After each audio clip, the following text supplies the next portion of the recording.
میں احتیاط نہیں کی گئی۔ اس لیے آپ بہت ساری کتابیں پڑھیں گے، اس میں بہت سارے واقعات ہوں گے، اس میں یہ ہو سکتا ہے کہ آپ غیر مستند کوئی روایت لیں، یا کوئی ایسا ہی تقریر کرنے والے بعض اوقات جو ہوتے ہیں، بعض اوقات ہر ایک تو نہیں ہوتا، بعض اوقات ایسے ہوتے ہیں کہ وہ تھوڑا سا چٹپٹا بنانے کے لیے واقعات کو ایسا بیان کریں گے جیسے خود میدان کربلا میں موجود تھے، امام حسین نے ادھر دیکھا، امام حسین نے ادھر دیکھا، اپنے ہاتھ اٹھا کے اپنی بہو کو یوں کرا کیا، پھر گھوڑے کو پیچھے کیا، گھوڑے کو آگے، بھائی تم تھے وہاں پہ موجود، لیکن ایسا ماحول بناتے ہیں کہ جیسے یہ دیکھ رہے ہیں، تو پھر ان سے حاضرین کو بھی تھوڑا سا لطف حاصل ہوتا ہے، تو وہ چٹپٹا یا مسالہ کہہ لیں اس کو، چٹپٹا پن پیدا کرنا، مسالہ ڈالنا، اس سے تقریر تو دلکش ہو جاتی ہے، لیکن ہماری نسلوں تک صحیح واقعہ بعض اوقات یا صحیح تاریخ نہیں پہنچ پاتی، اس میں بعض جھوٹی روایات بھی ہوتی، تو روایات جھوٹی ہوگی تو اس سے الزام بھی ایک جھوٹا ہمارے وجود میں آتا ہے، تو عوام الناس کو چونکہ پتہ نہیں ہوتا، ہم یوٹیوب پہ جاتے ہیں، ہر ایک کی تقریریں سننا شروع کر دیتے ہیں، ایسا نہ کریں۔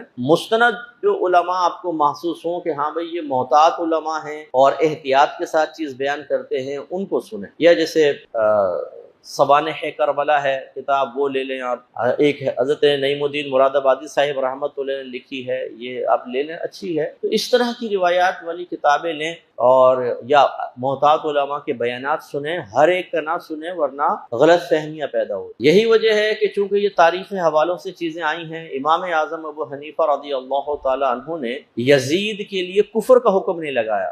فاسق فاجر اس کو ضرور قرار دیا، وہ سب کے نزدیک بالاتفاق فاسق و فاجر تھا، لیکن حکم کفر لگانے میں آپ نے احتیاط کیا، کیونکہ جو واقعات آئے ہیں وہ تاریخی حوالوں سے ہیں اور ان میں رتب و یابس ہو سکتی ہے۔ امام مالک رحمۃ اللہ علیہ کفر کا فتویٰ دیتے ہیں، اس کے خلاف اس طرح اور بے شمار ائمہ نے دیا ہے، تو چونکہ یہ ایک یوں کہہ لیں کہ اس پہ یزید پر حکم کفر جاری کرنے کے سلسلے میں مختلفی ایک مسئلہ ہے، مختلفی جس میں مختلف قسم کی رائے شامل ہو جائیں، تو اس لیے احتیاط اسی میں ہے کہ اس کو آپ بالکل فاسق فاجر تھا، اور اس کے اجازت کے بغیر امام حسین کیسے شہید کر دیے گئے، حاکم تھا وہ، اس نے فوج بھیجی تھی، تو بالکل امام حسین کی شہادت میں اس کا کردار ہے اور وہ فاسق و فاجر تھا، تو لہٰذا اس پہ تو اتفاق ہے، باقی حکم کفر میں تھوڑا سا محتاط رہیں تو زیادہ بہتر ہے۔ بہرحال اگر کوئی امام حسین کی محبت میں اور امام مالک کے مسلک پہ عمل کرتے ہوئے دیگر ائمہ کے کوئی حکم سخت بھی لگاتا ہے تو بہرحال بڑے بڑے بزرگان دین نے سخت حکم بھی لگایا ہے۔ تو دوسری چیز جو ہے وہ ان واقعات کو بیان کرنے میں احتیاط، اور مثبت روایات ایسی لینا کہ جس سے حتی الامکان آپ یہ سمجھیں کہ صحیح چیز سامنے بیان کی گئی ہے، اس کو آپ لیں۔ ہمارے نبی کریم صلی اللہ علیہ وسلم کا واضح بخاری وغیرہ میں فرمان علی شان موجود ہے کہ کوئی بھی عورت کسی کی موت پر 3 دن سے زیادہ سوگ نہ منائے سوائے شوہر کے کہ اس پر وہ 4 ماہ 10 دن سوگ منائے گی۔